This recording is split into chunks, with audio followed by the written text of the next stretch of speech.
Boa noite, boa noite. Bem-vindos a mais esta reflexão. Essa do dia 28 de março de 2025. Estamos iniciando agora. O seu som tá ok? Está tudo direitinho. Para quem vem a primeira vez, então, eu peço que assista o vídeo do dia 4 de fevereiro. E nesse vídeo do dia 4 a gente traz a informação completa do porquê nós criamos esse canal.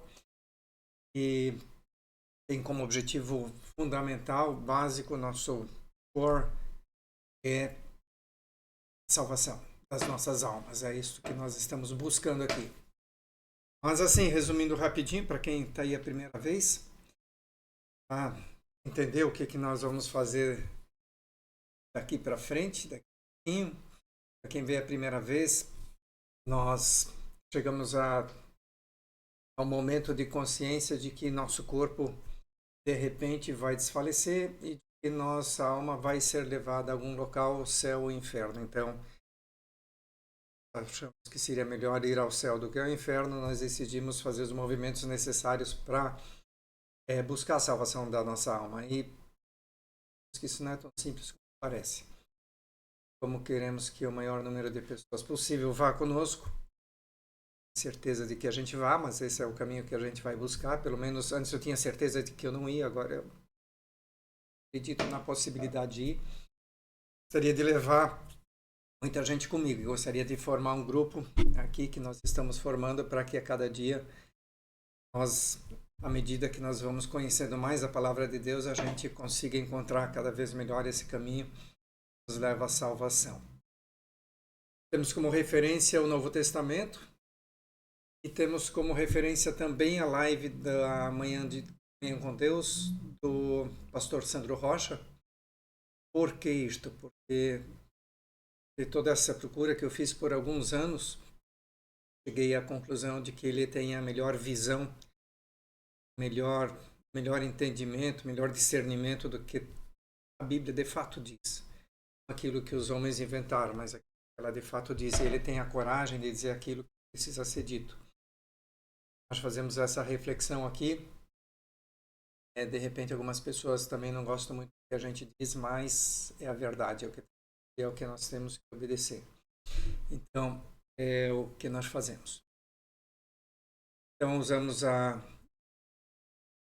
live Manhã com Deus, o pastor Rocha, fazemos uma reflexão a partir desse ensinamento que ele já nos traz. O objetivo de, ao final dela, tomar uma decisão.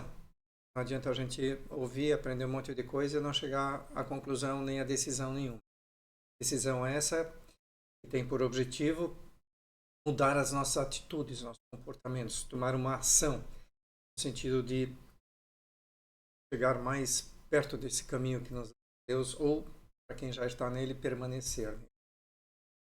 Ok? No céu. Sei lá, nas moradas que Jesus disse que iria preparar para a gente.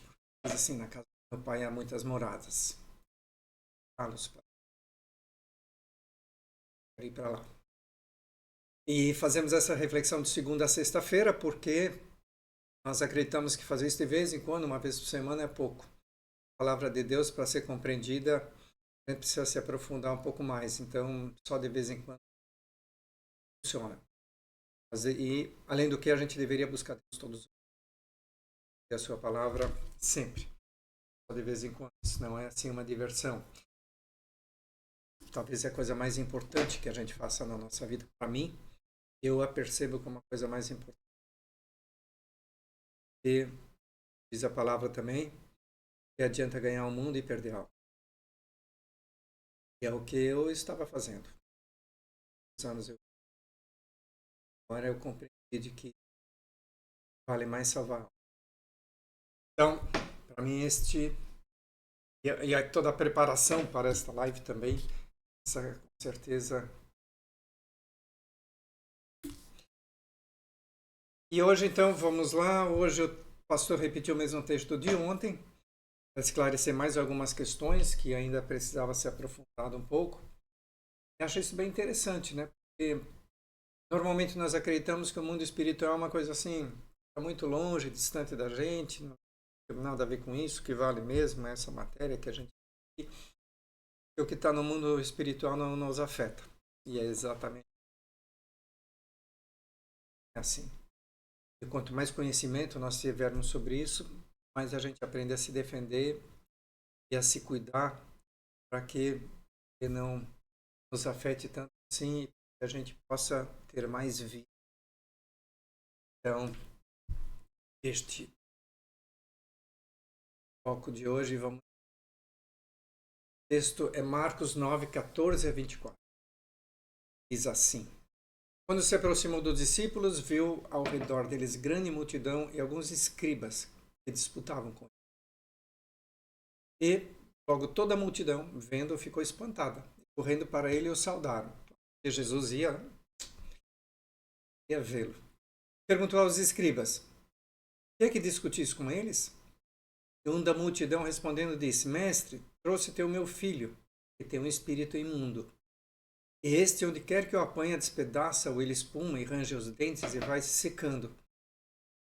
Eu disse aos seus discípulos que o expulsassem e não puderam. Ele respondendo, lhes disse: Ó geração incrédula, até quando estarei convosco? Até quando vos sofrerei ainda? Fazei-mo. E trouxeram-lhe. Quando ele ouviu, logo o espírito o agitou com violência. E caindo endemoniado por terra, revolvia-se expulso. Perguntou ao pai dele: Quanto tempo há que lhe sucede isto? E disse-lhe: Desde a infância. E muitas vezes eu tenho lançado no fogo e na água para o destruir. Mas se tu podes fazer alguma coisa, tem compaixão de nós e ajuda-nos. E Jesus disse-lhe: Se tu crês, tudo é possível ao que crê. E logo o pai do menino, clamando com lágrimas, disse: Eu creio, Senhor, ajuda a minha incredulidade. Jesus, vendo que a multidão concorria, repreendeu o espírito imundo, dizendo-lhe: Espírito mudo e surdo, eu te ordeno, sai dele e não entres mais nele. E clamando e agitando com violência, saiu. Ficou o menino como morto, de tal maneira que muitos diziam que estava morto. Jesus, tomando pela mão, ergueu, ele se levantou. Quando entrou em casa, os seus discípulos lhe perguntaram à parte: Por que não podemos nós expulsar? E disse-lhes: Essa casta pode sair com coisa alguma, a não ser com oração e jejum. Então vamos pedir ao nosso Pai, em nome de Jesus, o Espírito Santo nos dê o discernimento, o entendimento necessários para que possamos compreender a sua palavra, possamos seguir o caminho.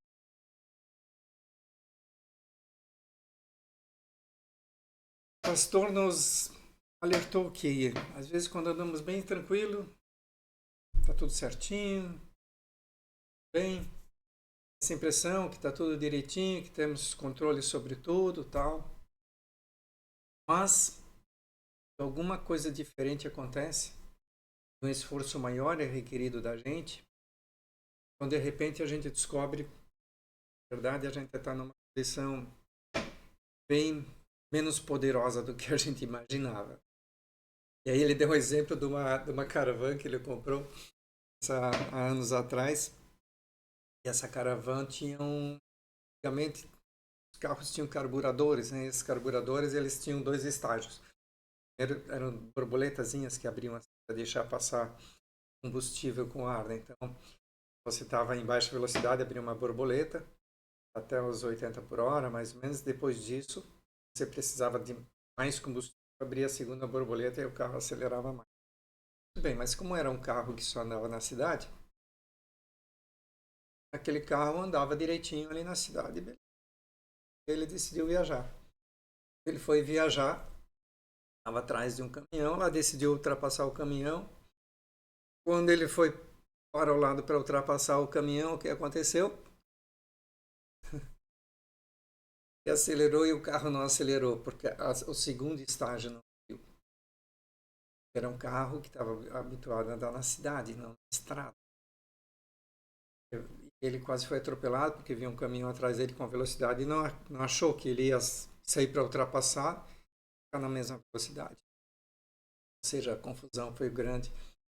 Então, ele acreditar que tinha uma potência ali que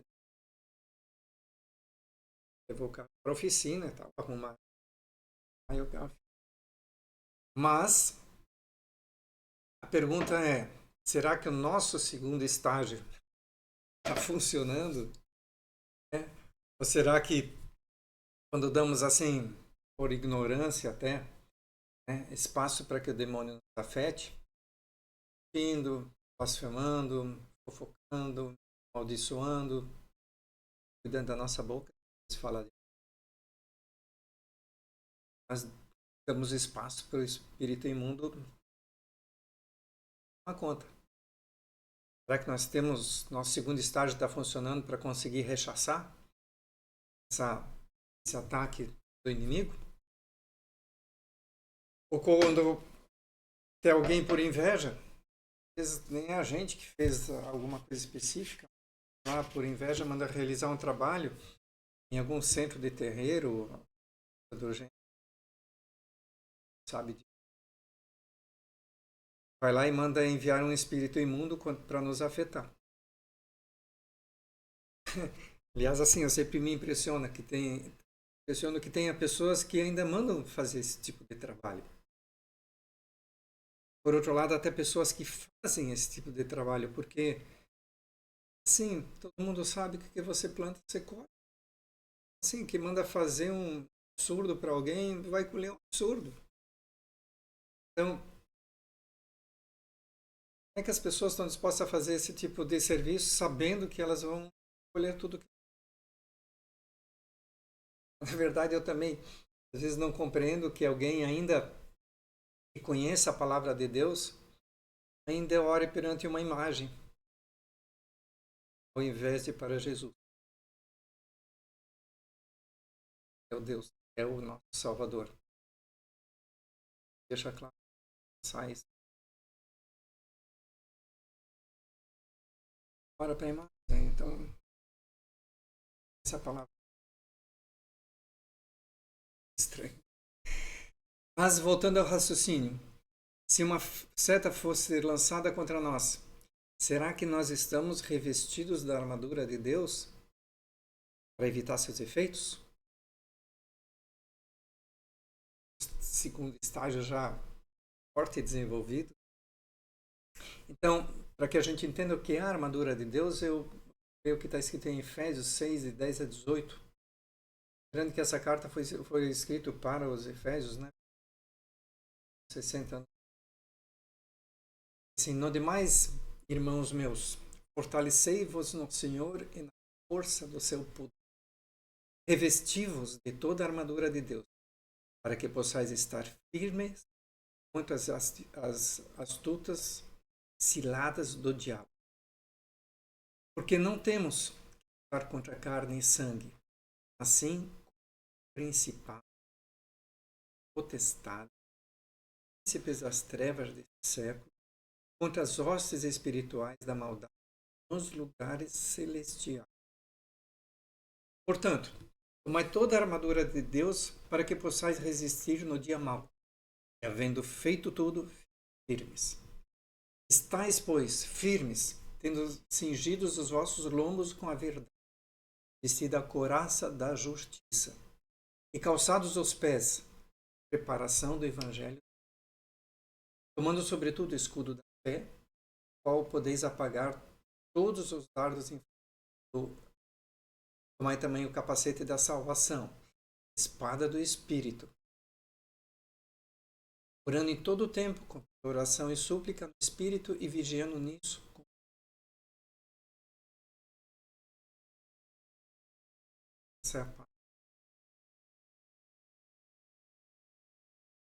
Veja que antes de tudo, ele manda o quê? Que se fortaleça no Senhor e na força do seu poder. Sem o poder de Deus em nós, não podemos fazer nada. Absolutamente. Então, nós temos que buscá-lo. Tem um poder em nós que a gente até desconhece, né? esquece de respirar, respira automaticamente, esquece que existe o ar e a gente esquece de... O corpo respira. Assim a gente esquece de Deus em nós também. Há uma porção de Deus em nós que permite. É só o primeiro estágio.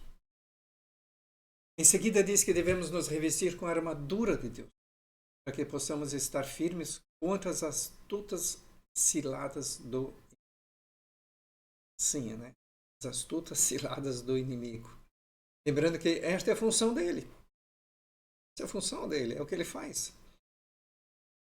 E a Bíblia diz que ele está sempre ao nosso derredor. Nós vimos ontem, esperando que caíamos em uma das suas ciladas, em uma das suas armadilhas. Legal. Para quê? Roubar?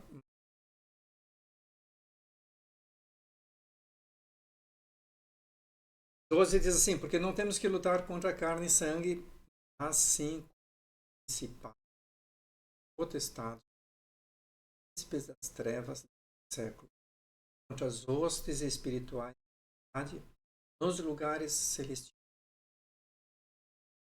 Então, não adianta muito a gente acreditar que não, eu faço tudo força do meu braço. Não faz quase nada na força. Na verdade, tudo acontece primeiro a nível espiritual, a nível mental, depois nós... Quando fazemos ao contrário, nós acreditamos que o nosso corpo é que faz tudo. Sabe? Mais claro do que isso, nossa luta, na verdade, não é contra as coisas materiais, mas nem contra pessoas, né? Mas coisas visíveis que podemos tocar, sim, contra os hostes espirituais nos lugares celestiais.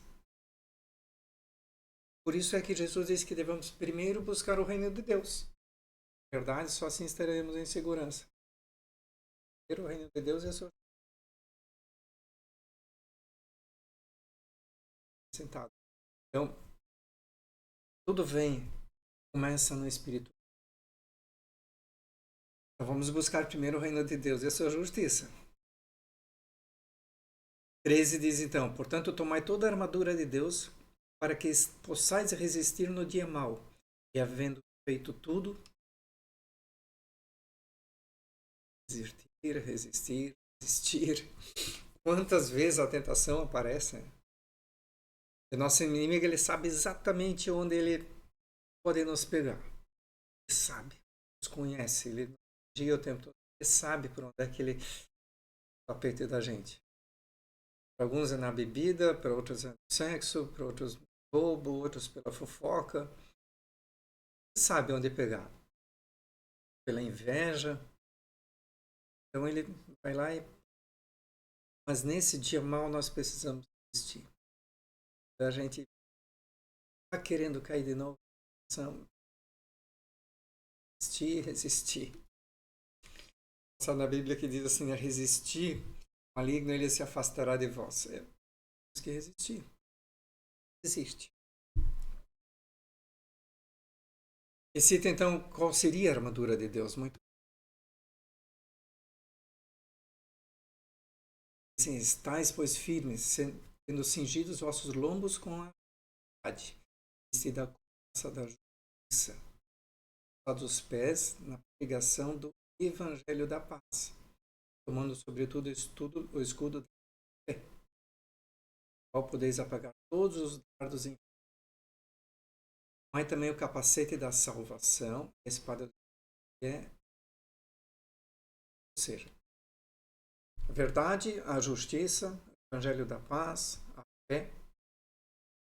Ele observa que é pela fé que rechaçamos os dardos inferiores. Por exemplo, essa flecha que voa de dia, né, que atingiu aquele rapaz desse texto inicial que a gente leu, e atingiu o menino pela incredulidade. A salvação, que é a que estamos buscando a cada dia aqui, a palavra de Deus.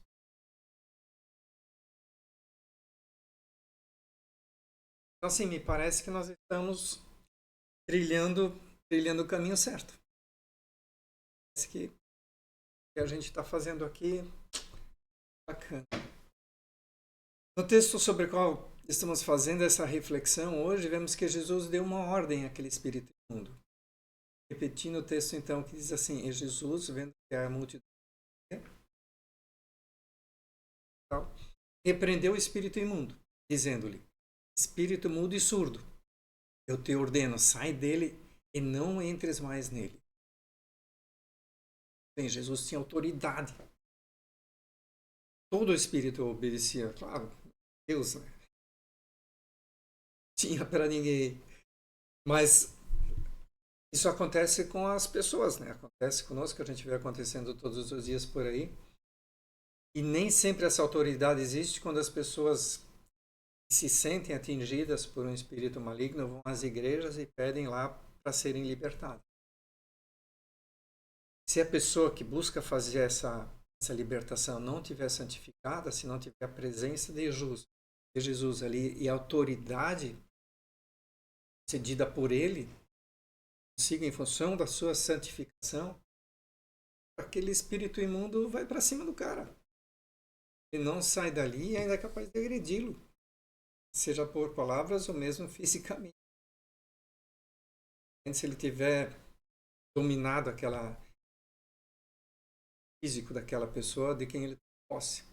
Então assim, não é qualquer um que vai poder executar isso. Fazer isso, a pessoa tem que estar limpa. O texto diz assim: os discípulos perguntaram e nem os discípulos conseguiram expulsar ele. Quando ele entrou em casa, os discípulos perguntaram para ele assim: por que não podemos nós expulsar? Respondeu: esta casta de demônios pode sair com alguma senão ação. Então, expulsar demônios é uma coisa séria, né? Brincadeira. E veja que Jesus os advertiu assim: essa casta de demônios só sai com ação. Então, falta essa questão do jejum, né? Vou observar isso um pouquinho, porque a maioria das pessoas, eu acho que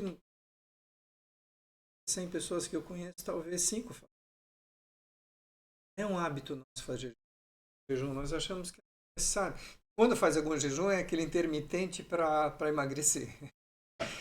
Mas jejum para se santificar, buscar a Deus, para buscar a proximidade do Espírito Santo, para tornar o seu corpo, como diz a palavra, o templo do Espírito Santo,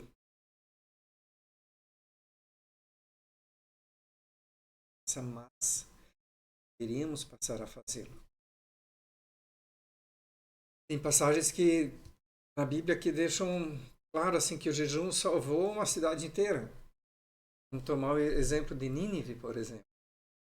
Nínive, a história é interessante, né? Porque Jonas foi a mando de Jesus, ele não queria ir. Disse que ele deveria ir a Nínive,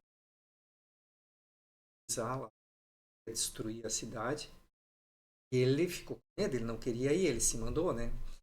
Ele teve que ser engolido por uma baleia jogado de volta. Pois ele pegou o navio, decidiu, eu vou para o outro lado, e se mandou. Aquele navio começou a numa tempestade e tudo mais, e acabar afundando. Eles viram que tinha coisa errada, porque tempestade normal. Descobriram que Jonas estava ali, fugindo de uma ordem que Deus tinha dado para ele. Jogaram ele no mar para que o navio se salvasse. Ele foi engolido por uma baleia, a baleia trouxe ele de volta, jogou ele lá na praia. Então não teve jeito. Quando Deus dá uma ordem, cara, não obedece, porque é bobagem você tentar fugir de Deus. Você tem um contato com ele, ele manda, faz, porque já está não querendo fazer. E lá foi Jonas, então, chegou a Nínive, profetizando de que ela ia ser destruída por Deus, que ela tinha pecado demais, né? Passado de todos os limites. E o povo o que fez? Fez jejum e se arrependeu. Diz no livro de Jonas, capítulo 3, 5. Os homens de Nínive creram em Deus. Proclamaram um jejum. Vestiram-se de panos de saco, desde o maior até o menor. Até os animais eles botaram em jejum. Mas o arrependimento de seus pecados e o jejum se safaram. Deus decidiu que não ia mais eliminar a cidade porque eles se arrependeram, né? Pelo jejum, pelo arrependimento. Ele permitiu que eles...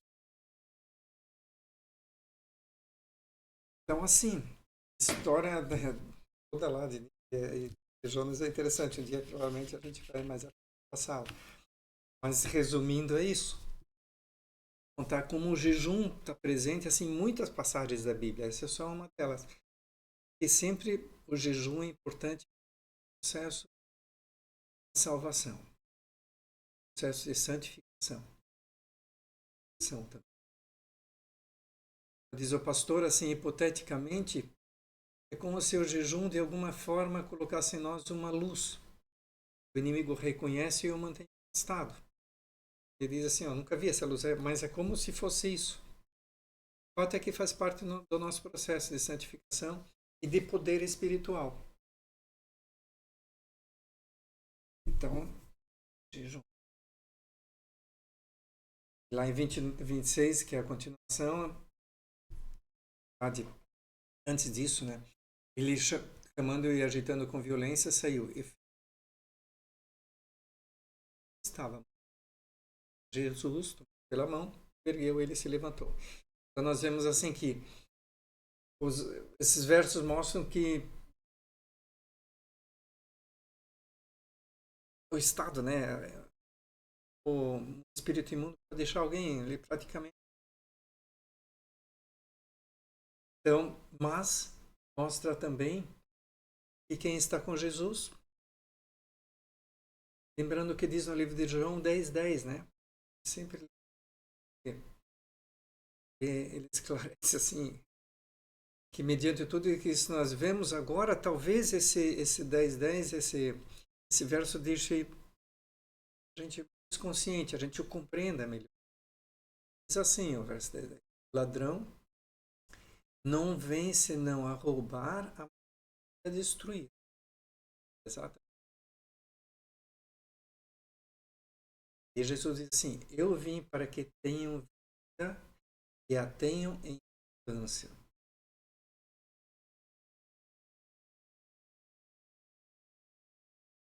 Mas assim, ó, o cuidado que a gente tem que ter é com o significado de abundância. Sempre quando a gente fala abundância, assim, vai chover dinheiro na minha horta. Lucas 12:15, Jesus disse assim: cautelai-vos e guardai-vos da avareza, que a vida de qualquer não consiste na abundância do que possui. Vida não consiste na abundância do que possui. Então, quando Jesus fala de abundância, ele fala da vida, né? Só para que a gente observe mais uma vez, eu vou repetir João 10:10, diz assim: o ladrão não veio para roubar, a matar e a destruir. Eu vim para que tenham vida e a tenham com abundância. Ele não disse para que tenham vida e abundância. Ele disse para que tenham vida e a tenham em abundância. É diferente. Então, eu estou com Jesus agora, tá rico, vou ter 10 carros novos, vou ter tal, porque assim, ó. É assim, vida em abundância. Claro que à medida que eu conseguir realmente ouvir a palavra dele, ouvi-lo e obedecê-lo mesmo, talvez tenha abundância até financeiramente e materialmente. Mas essa não é a referência para a busca de Jesus. A busca de Jesus é ter vida. Especialmente a vida, aquela que vem depois que o nosso corpo vai embora. Enquanto estamos aqui, nós estamos na vida, significa continuar, que é o que nós buscamos aqui na salvação, vida eterna, vivendo no céu Essa é a vida. Para que a gente tenha a abundância, então ele veio nos mostrar.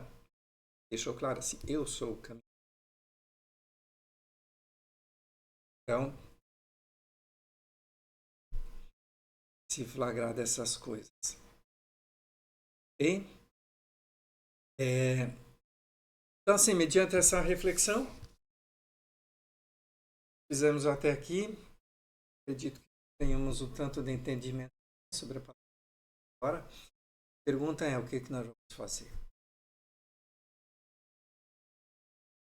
Assim, estamos conscientes de que a gente está à mercê de espíritos imundos, principados, potestades.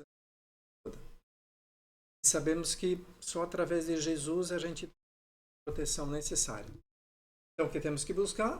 A armadura de Deus, como eu vi um pouco. Buscar a armadura de Deus. E como é que nós vamos buscar isso? Sua palavra. A Bíblia. Especialmente a do Novo Testamento. Criança aqui. E se por acaso formos atingidos por uma flecha do inimigo, ao nosso pastor, para que ele expulse da gente através do poder que ele obtém de Jesus. De Jesus. Mas se nós não temos um pastor que saiba fazê-lo, que não tem conexão com Jesus necessária para fazê-lo, pastor. Então, por hoje, de bom tamanho. Se fizermos isso, buscar alguém que realmente tem o poder para nos, se necessário, buscar a palavra de Deus para que a gente tenha proteção. E essa armadura de Deus não depender de muleta de ninguém. Consegue essa conexão com Jesus. Precisamos ir na frente disso. Então, vamos pedir que a mão poderosa de Deus esteja sobre nós, nos abençoando cada dia, a gente esteja mais firme nesse caminho de salvação, mais firme nesse caminho estreito,